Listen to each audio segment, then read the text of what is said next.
Tega hriba otam san doma doma.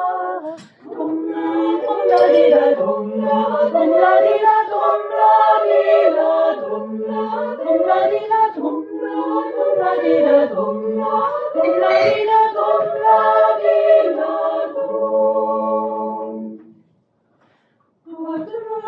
Kim tam hribo hribo Morische moj ljubi, pa trgao ih mojih. Dumla, dumla, dila, dumla, dumla, dila, dumla, dila, dumla, dumla, dila, dumla, dumla, dila, dumla, dumla, dila, dumla, dila, dum. Da vas v imenu naše organizacije in tudi naše predsednice Danijele Tofar, ki danes iz zdravstvenih razlogov nažalost ne more biti z nami, prav prisrčno pozdravljam na današnji proslavi ob Mednarodnem dnevu žena. Lepo, da smo se danes spet v tako lepem številu zbrali, da bi skupno obhajali ta dan ženske solidarnosti. Prav prisrčno pozdravljam vse zastopnice in zastopnike kulturnih, političnih in drugih organizacij ter medijev. Lepo, da ste z nami.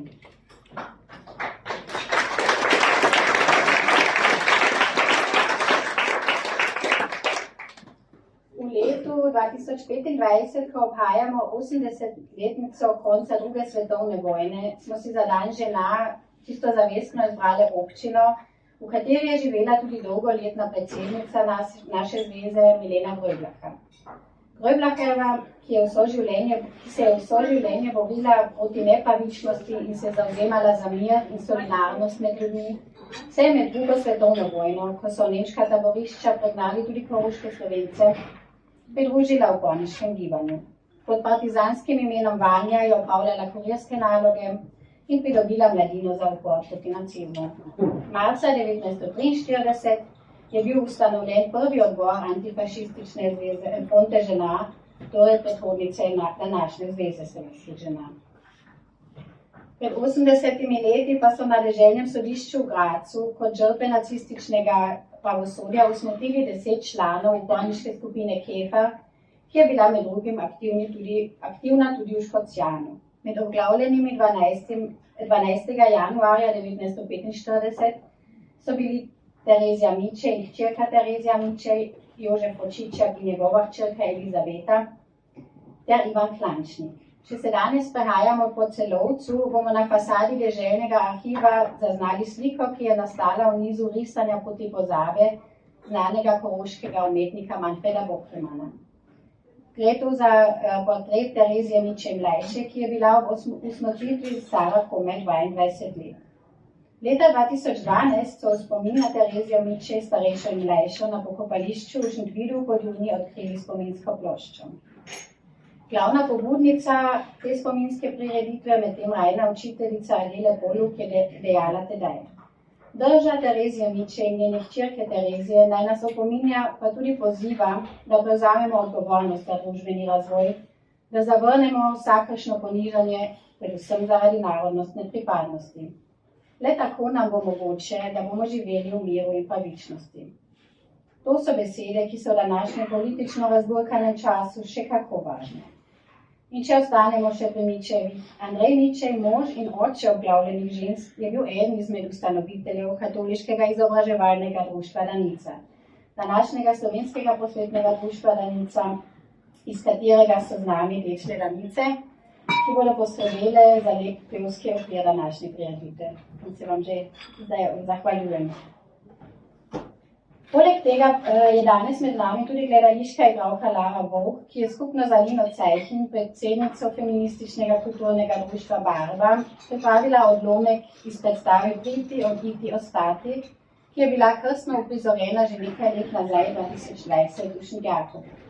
Del te predstave, za katero je Alina Cejhin takrat intervjuvala umetnice, ki so se priselile v naše kraje ali se obratno odselile nekam drugam, v tujino, sta umetnici prilagodili prav za današnjo proslavo. Tudi vama hvala, da ste danes z nami. Častni govor pa bo danes imela podpredsednica Zveze slovenskih organizacij, in predsednica Celovške varne hiše za ženske, psihologinja Augustina Gasser. Društvo Varna hiša Celovec, Frauenhaus Klagenfurt, je leta 2024 dopajalo 40. obletnico obstoja in kako pomembne so tovrstne ustanove, tu vidimo, če redno zasledujemo poročila. Storilci v primerih nasilja proti ženskam so namreč zelo pogosto možje ali partnerji. Ukoliko se težavne situacije znajo zaostriti v krizah in kaj je vse povezano s tem, nam bo potem vse povedala Augustina. Hvala tudi tebi, da si z nami. Sedaj pa prosim za pozdravne besede še predsednika taboriščnega odbora Ravensbrück-Auschwitz v Združenju borcev NOB Slovenije, Matjaža Špata, ki je tudi letos, kot vedno, naš redni obiskovalec in je tudi prosil za kratek pozdrav. In potem bo pa še Milan Buter od naše pobratene organizacije Zveze slovenskih partizanov tudi kratek. Hvala lepa.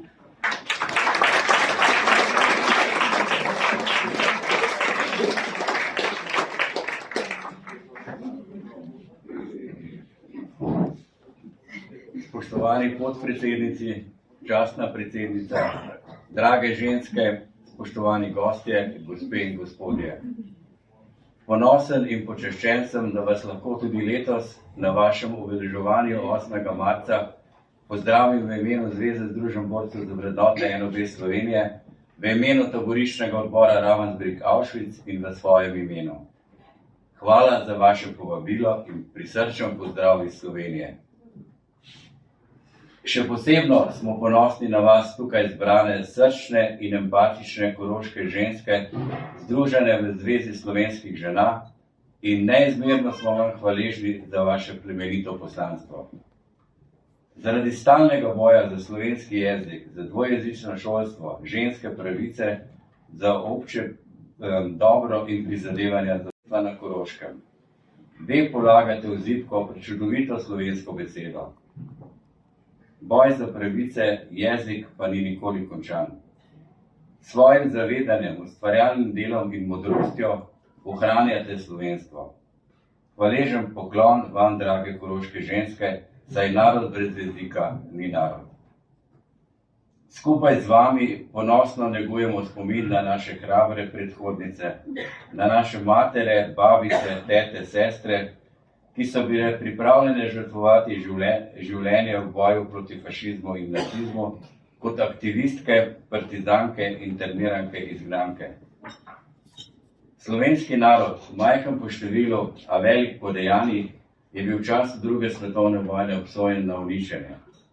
Slovenke z obeh strani Karavank so del svojega življenja, predvsem svoje mladosti, preživele samo kot številke, v hudi bedi in pomanjkanju, v hudem terorju. V taboriščih so si delile skupno usodo. Bile so obsojene na uničenje samo zato, ker so bile Slovenke. Bile so povezane, čuteče in skrbne.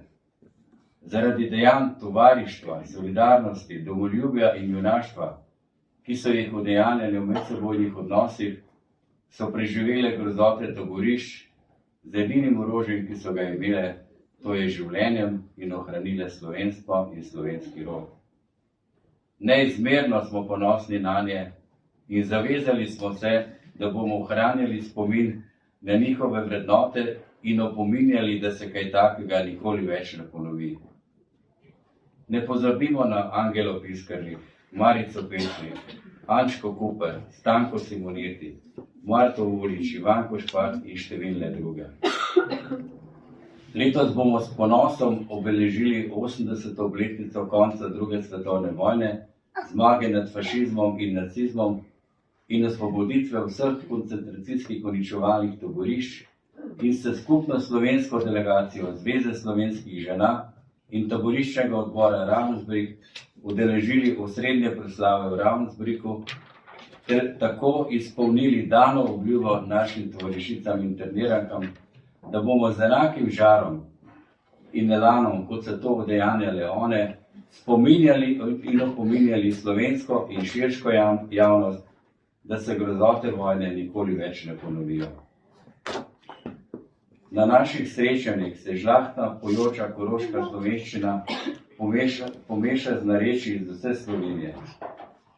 Združenje z rojaki nas vsestransko bogati, predvsem pa nas povezujeta zvestoba slovenskemu jeziku in odgovornost za obstoj naroda.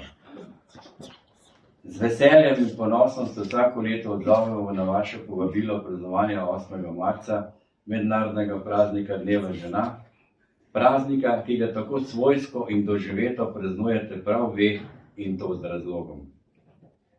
Praznik je namenjen počastitvi poguma vseh tistih žensk, ki so se in se še vedno na kakršenkoli način borijo za ženske pravice. Zavedamo se, da enkrat priznana pravica ženskam ni nujno priznana zavedno. V zadnjem času smo priča dogodkom, ki bodo globoko zaznamovala prihodnost. Politika in fanatizem se spet oblačita v vojno uniformo in izsiljujeta demokratične države, da sprejemajo logiko vojne. Miselnost vojne pa gradi na človeku sovražnih vrednotah. Mogoče zato, ker je spomin na vojne izkušnje že zbledel, ker je premalo govora o trpljenju, ki ga povzroča vojna. Zato naj nikoli ne umolkne pogovor in sporočilnost med generacijami. Tudi sedaj potrebujemo pogum in modrost, da prebrodimo te krizne čase. Potrebne so modre in trezne glave. Verjamem, da morate prav pri tem ženske imeti pomembno besedo, bistveno večjo kot doslej. Človečnost, solidarnost, svoboda pa mora biti odziv na zlo. Od našega delovanja je odvisno, koliko bo dobrega in koliko bo človečnosti v našem času. Spoštovane podpredsednici, spoštovane predstavnice Zveze slovenskih žena, drage prijateljice, dragocena druženja z vami v Sloveniji in na Koroškem so se začela pred mnogimi leti. Povezani smo kulturno, politično, zgodovinsko. Še več, med nami so se stkale pristne prijateljske vezi. Prepričan sem, da bomo ta dragocena druženja udejanjali in negovali tudi v prihodnje. Vsem čestitke ob 8. marcu, mednarodnem dnevu žena. Želim vam zdravja, želim vam prijetnega počutja v krogu svojih dragih in ne pozabite, ponosni smo na vas.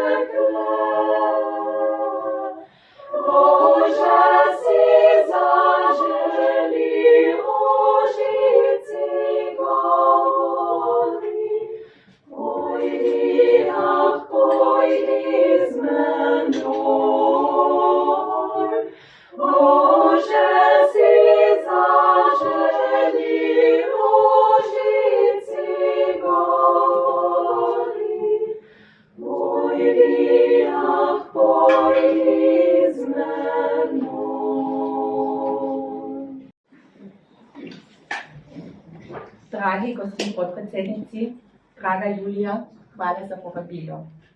Spoštovane gospe in gospodje, drage članice Zveze slovenskih žena, dragi dečle, hvala za prelepe pesmi, ki smo jih ravnokar slišali. Najprej se želim zahvaliti za povabilo, katerega sem prejela predvsem v funkciji predsednice Barne hiše v Celovcu. Zato se želim v današnjem govoru osredotočiti na položaj žensk s posebnim pogledom na nasilje nad ženskami. Nasilje nad ženskami, ki predstavlja v vseh državah po svetu resno in razširjeno družbeno težavo. Aktualne študije o razširjenosti nasilja kažejo visoko prizadetost nasilja, ki ga doživljajo ženske, ne samo v drugih državah, ampak tudi v Avstriji. Danes praznujemo Mednarodni dan žena, 8. marec, ki nas naj spomni na vse mednarodne boje žensk za enakost spolov in za pravice žensk. Lahko praznujemo vse te uspehe, ki jih je mednarodno žensko gibanje do sedaj doseglo za izboljšanje položaja žensk v naši družbi. Na nasilje nad ženskami velik družbeni problem, saj je pojav nasilja zelo odvisen od tega, kako družba nanj reagira. Lahko ga sankcionira in obsodi in tako tudi ukrepa, da se nasilje ustavlja in zmanjšuje. Imamo pa tudi družbene oblike, kjer se nasilje tolerira, spregleda, minimalizira ali pa celo pospešuje. Družba je namreč plodišče in podlaga, na kateri se nasilje nad ženskami razvija. Nasilje tako nikoli ni individualni problem posameznice, ki ga doživlja. Okoliščina, v kateri se nasilje nad ženskami dogaja, ima najmanj tako važno vlogo kot nasilnež sam. Naloga družbe je, da pokaže držo ničelne tolerance do nasilja in da izključi vse dejavnike, ki pospešujejo nasilje nad ženskami. Sicer pa je po definiciji nasilje nad ženskami vsako dejanje nasilja, ki temelji na spolu in ima za posledico fizično, spolno ali psihično škodo ali trpljenje žensk. Vključene so tudi grožnje s takšnimi dejanji. Statistični podatki o pogostosti nasilja nad ženskami so pretresljivi. Statistik Avstrija je leta 2022 objavila, da moramo izhajati iz tega, da je v Avstriji od 15. leta naprej približno 1 od 3, to je 30%, žensk v svojem življenju žrtev fizičnega in ali spolnega nasilja. In skoraj vsaka 6. ženska je v odrasli dobi doživela grožnje s fizičnim nasiljem. V Avstriji imamo tudi blazno visoko število femicidov. Kot femicid šteje umor ženske zaradi njenega spola in opisuje skrajno obliko nasilja nad ženskami. Umor žensk je posledica predsodkov, diskriminacije in zatiranja žensk zaradi spola ter je tragična realnost v številnih družbah po svetu. Leta 2023 je v Avstriji skupaj bilo 28 umorjenih žensk, od tega je bilo 26 femicidov. Leta 2024 je bilo 25 femicidov in 36 poskusov umora. S temi številkami Avstrija postavlja žalosten rekord, ker šteje med tiste države Evrope, ki ima največ femicidov. Jeseni lanskega leta je celo Škavarna hiša praznovala 40. obletnico obstoja. In smo se spraševali, ali je to res obletnica, ki jo naj praznujemo. Saj dejstvo, da rabimo varne hiše za žene, ki morajo zbežati iz doma, ni nič praznovanja vredno. Se bomo šele lahko praznovali, ko bo šlo ženskam tako dobro, da varnih hiš ne bo več potrebnih. Smo se pa odločili, da bomo le praznovali slovesno prireditev in tudi simpozij smo pripravili. Videli smo v tem namreč priložnost, da opozorimo na uspehe in na dejstvo, da se je v zadnjih letih boja proti nasilju kar precej premaknilo na boljše. Da je bil položaj žensk pred političnimi uspehi ženskega gibanja v 70. letih prejšnjega stoletja veliko hujši in so bile veliko bolj na slabšem kot danes. Hoteli pa smo tudi koristiti medialno prezenco, da informiramo in senzibiliziramo javnost o še vedno obstoječem nasilju nad ženskami, ki se pojavlja vsak dan, pogosto tudi v najbližji soseščini. In da nam mora biti jasno, da je najbolj nevaren prostor za ženske tudi še danes njihov lasten dom. Tudi če to v medijih ni tako prisotno. Dom je najpogostejše prizorišče dolgotrajnega nasilja. Po ocenah policije se približno 90% vseh nasilnih dejanj nad ženskami pojavi v ožjem družinskem in neposrednem socialnem okolju. Se pravi tam, kjer bi se morale ženske počutiti najbolj varne, so najmanj. Nasilje v zasebnem okolju traja pogosto dolga leta, ostane najdlje skrito in nevidno. Ženske so zavezane v tesnih osebnih odnosih z nasilnežem, prenašajo trpinčenje, ki se običajno v teku časa stopnjuje in narašča. Nimajo dosti moči, da bi se mu postavile in tako preprečili muko. Žena, stara 45 let, stoji pred vrati varne hiše, prosi za pomoč. Mama 2 otrok, 12-letna hčerka, 10-letni sin stojita poleg nje. Šele, ko se je hčerka zaupala učiteljici, da noče več iti domov, ker je oče tako grd do mame, se vsak dan z njo krega, jo zmerja in jo tudi tepe, se je mama odločila za korak in zbežala v varno hišo. Trpinčenje je trajalo nad 10 let. Začetka je bil mož ljubezniv in izpolnil vsako željo. V teku leta se je mož spremenil, postal agresiven. Agresije so se stopnjevale. Včasih za malenkosti, žalitve, grožnje, poniževanje. Žena je vse pretrpela. Za otroke, kot je sama rekla. Šele, ko je učiteljica prosila na pogovor in je razkrila skrbi dekleta, je dojela, kako hudo je vse to tudi za otroka. So se ji odprle oči, ne zase, za otroka je našla moč za korak v varno hišo. Pred možem se je bala. Strah ji je blestel iz oči, tudi še, ko je bila na varnem. Bala se je pred njim. Bala se pa je tudi pred bodočnostjo. Kako bo šlo naprej, kje bo našla stanovanje, kako bo financirala življenje, kako bo lahko nudila otrokoma dobro oskrbo, ali je sploh možna, da sama poskrbi za vse to. Saj je od moža vsak dan na novo slišala, da ne zna nič, da ni sposobna za nič, da ni nič vredna in da brez njega ne pride nikamor. Vsa ta vprašanja trpinčijo vse ženske, ki doživljajo nasilje. Ženske, ki doživljajo nasilje, živijo v stalnem strahu za svoje telo, za svoje življenje in pogostokrat tudi za svoje otroke. So pod stalnim nadzorstvom moža in v izolaciji. Tudi to so eni izmed razlogov, da tako težko poiščejo pomoč in najdejo poti iz nasilja. Nasilje je vedno zloraba moči. Nasilje je namreč vedenje, s katerim oseba zlorabi svojo moč, da bi drugo osebo nadzorovala, ustrahovala, ji škodovala, jo poniževala, jo razvrednotila, ji vzela moč in si jo podredila. Nasilje izhaja iz neravnovesja moči med dvema osebama.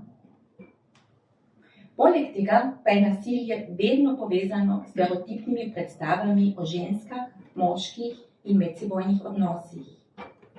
Po tradicionalnih, patriarhalnih prepričanjih ne bi bil moški tisti, ki ima glavno besedo v odnosu in v družini, ki odloča, ki pove, kaj je treba in kaj ne.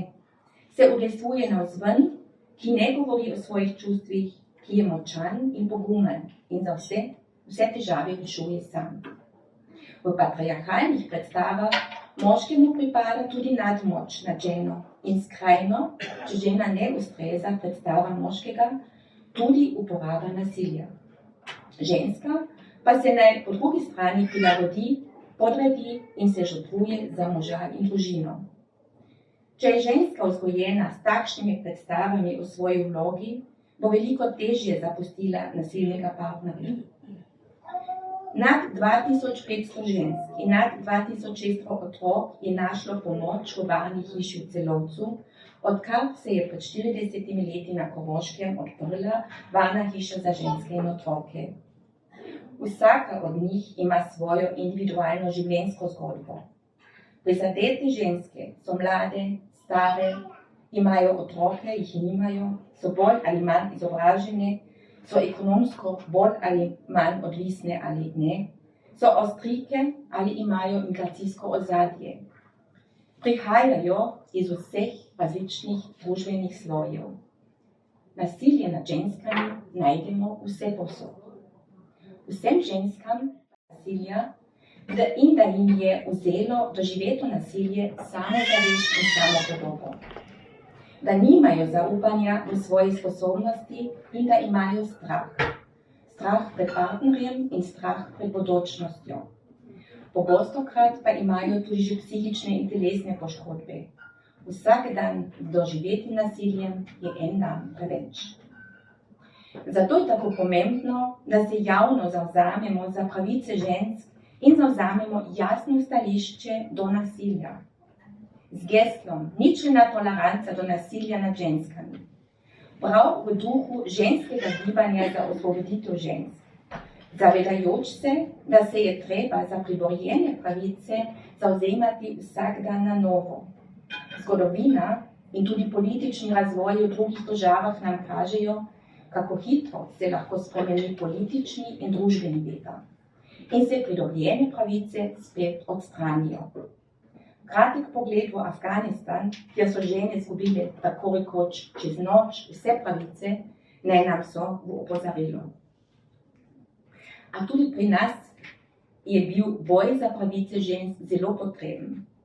Saj šele z zagnanostjo in trdno voljo ženskega gibanja v 70. letih prejšnjega stoletja prišlo do intenzivne in zelo široke razprave o vlogi žensk.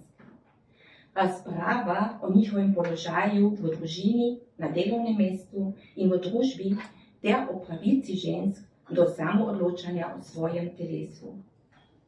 Z udejstvovanjem mednarodnega ženskega gibanja v Avstriji, predvsem z angažmajem takratne državne sekretarke za ženska vprašanja Johane Donald, je šele bilo ustvarjeno družbeno-politično ozračje, v katerem se je lahko javno obravnavala tematika nasilja nad ženskami v zasebnih odnosih. Največji in najpomembnejši politični dosežek je bila velika reforma družinskega prava leta 1975. Kajti z njo se je šele odpravila prevlada moških v družini ter ženskam zagotovila več pravic in dolžnosti. Daljnosežne reforme so spremenile način sobivanja moških in žensk in so tudi odprla vrata za politično razpravo o nasilju v zasebnih prostorih. Do takrat je namreč nasilje nad ženskami v družini veljalo za družbeni tabu ali pa za zasebno zadevo, o kateri se v javnosti ne govori. Izcimila se je tudi potreba po varnem prostoru za ženske, ki doma doživljajo nasilje. In tako je nastala zamisel o varnih hišah. Prva varna hiša je bila ustanovljena leta 1971 v londonskem predmestju. Bolj po naključju kot po načrtu. Erin Bizej, londonska gospodinja in mati, je želela ustanoviti prostor za srečavanje žensk in njihovih otrok, ter vzpostaviti komunikacijski in kontaktni center. Vendar se je v hiši, ki jo je dala na voljo, kmalu znašla ženska, ki jo je partner zlorabljal, zato se ni upala iti domov in ni imela iti kam drugam. Gospa Bizej se je zelo spontano in nebirokratsko odzvala na stisko te ženske in ji ponudila zatočišče v hiši. Tej ženski je sledilo številno drugih in tako je bila ustanovljena prva varna hiša za ženske v stiski. V naslednjih letih je nastalo pravo gibanje za ženska zatočišča, ki se je razširilo v druge države Zahodne Evrope, ZDA in Avstralijo. Vedno več ženskih organizacij se je začelo zavzemati za ustanovitve novih varnih hiš. Leta 1978 je na Dunaju odprla prva avtonomna varna hiša za ženske in otroke. Leta 1981 sta sledili hiši v Grazu in Innsbrucku. Zamisel o ustanovitvi zavetišča za ženske na Koroškem se je rodila leta 1980, ko je Johana Donald, takratna državna sekretarka za ženske zadeve, imela v Beljaku predavanje na temo nasilje v družini. Trajalo je še celih 4 let priprav, predvsem pa prepričevanja tako političnih strank kot tudi prebivalstva, preden se je projekt leta 1984 končno uresničil. Danes imamo na Koroškem 4 varne hiše. Velik politični uspeh in pomemben napredek proti nasilju je uspel leta 1997, ko je Avstrija uvedla prvi zakon o zaščiti pred nasiljem, tako imenovani Gewaltschutzgesetz, in je s tem bila evropska pionirka. Zakon pravno zagotavlja boljšo zaščito žrtev nasilja. Eden največjih dosežkov v boju proti nasilju nad ženskami pa je tako imenovana Istanbulska konvencija, ki velja za najobsežnejšo mednarodno pogodbo na področju boja proti nasilju nad ženskami in nasilju v družini oziroma zasebnih odnosih. Zagotavlja celovit pravni okvir za zaščito žensk pred vsemi oblikami nasilja. Njen cilj je preprečevanje, pregon in odprava nasilja. Konvencijo je maja 2011 sprejelo 47 članic Sveta Evrope, med njimi tudi Avstrija. Države, ki ratificirajo pogodbo, so zavezane ščititi žrtve nasilja in jim nuditi podporo. Avstrija je konvencijo ratificirala novembra 2013, veljati pa je začela 1. avgusta 2014. Istanbulska konvencija velja za tako imenovani zlati standard pri preprečevanju nasilja in v boju proti nasilju nad ženskami. Konvencija vsebuje daljnosežne obveznosti za preprečevanje nasilja, zaščito žrtev in učinkovit pregon. Tako lahko povzamemo, da se je v zadnjih letih na politični ravni uvedlo precej zakonov in uredb, ki naj ščitijo ženske pred nasiljem. Kljub vsemu doseženemu napredku pa je nasilje nad ženskami še vedno pereč problem, pri katerem ne moremo dostikrat poudariti, da so za trajno zaščito pred nasiljem osebna svoboda žensk, finančna neodvisnost in samostojno življenje prav tako nujno potrebni kot nadaljnji boj za socialno enakost žensk na vseh ravneh. Še naprej moramo zagotavljati, da bodo ženske in otroci v stiski deležni podpore, ki jo potrebujejo. Prizadevati se moramo za družbo, v kateri nasilje nima prostora, ter v kateri sta enakost spolov in spoštovanje norma. Ženske, mamice, babice, dekleta, feministke, aktivistke in vse tiste, ki ste prepričane, da je boj žensk za ekonomsko, politično in družbeno enakost pomemben, stopimo skupaj in se skupaj borimo naprej za pravice žensk in za prihodnost brez nasilja in živimo mednarodno sestrsko solidarnost. Zavedajmo se, da ima vsakdo pravico do življenja brez nasilja in da je nasilje nad ženskami kršitev človeških pravic. Praznujmo uspehe, ki jih smo že dosegli, a ostanimo budne. Postavimo se proti vsaki diskriminaciji žensk. V tem smislu vam želim za današnji dan vse najboljše in še en velikodušen in uspešen dan žena. Hvala lepa.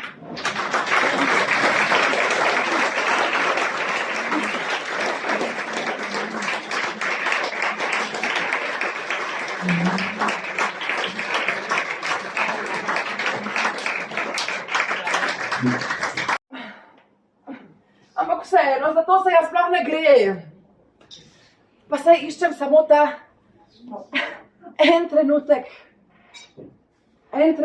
v katerem je zunaj in znotraj isto. En trenutek, v katerem duša binglja v harmoniji, ampak ne v teh trenutkih, kakor nalašč. Sosed začne kositi travo, ali jaz moram že spet naprej, ali zamujam na vlak, ali soseda me kliče, pridi hraniti mačko in jaz ne znam reči ne. Ali kaj pa jaz vem kaj? Zakaj to tako boli? Domotožje.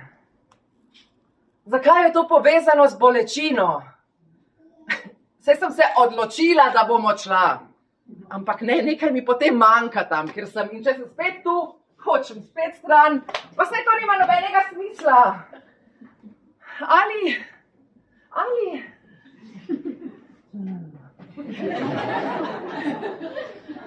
Kaj je to? Je to nekaj univerzalnega? To čutimo vsi, to domotožje. Eno samo sranje je to.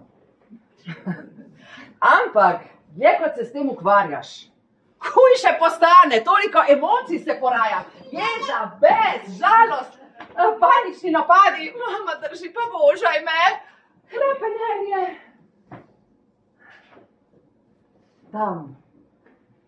Tam, to so ja kraji, ki so bili zapuščeni. In tam, to je tudi Koroška, pa saj izgubljam svojo domovino. Vino. Pa saj to je neka izguba. Ampak istočasno je pa tudi neko osvobajanje teh naučenih spon in okvirjev. Neka razširitev, neka obogatitev. Tako da, kaj zdaj, jaz sem iz Koroške in sklanil tam ali kar nekje na Koroškem? A bi mogoče zdaj le nekaj pojedli? Zdaj jedli. Na. Na te pa za pojmano.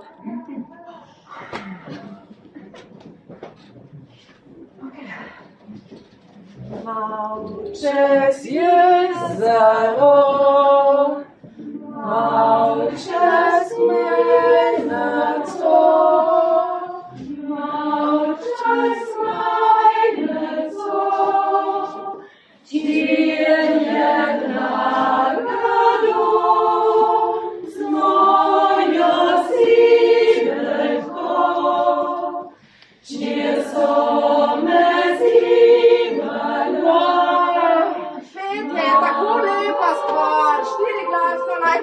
ampak troglasno bo tudi v redu. Glavno, da je ta melankolija tukaj, ta pravi občutek, potem tudi to ni važno in za besede nam je vseeno. Za besedilo se bomo požvižgali.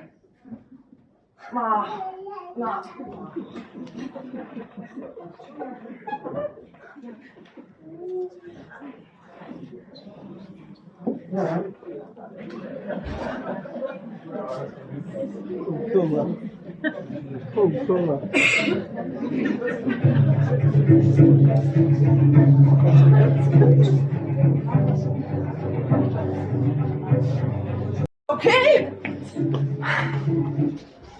Wenn ich längere Zeit hier bin, wirklich hier, so mehrere Wochen am Stück, vermisse ich dort.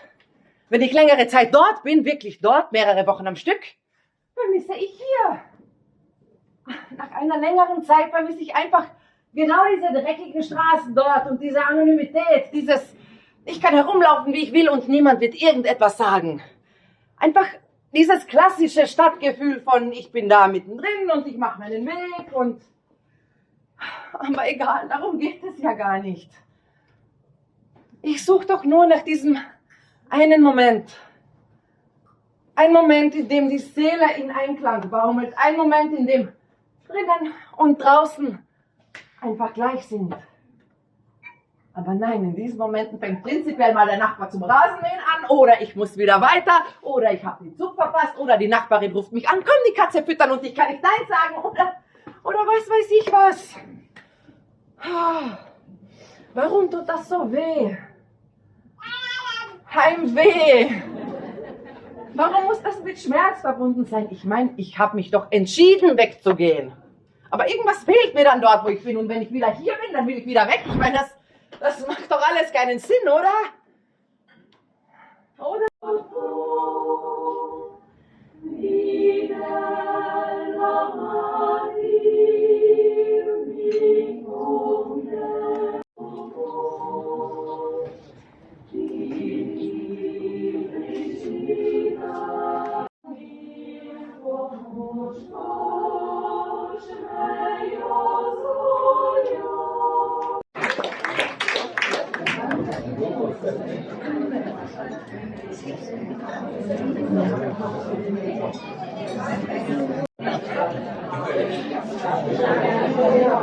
Ja.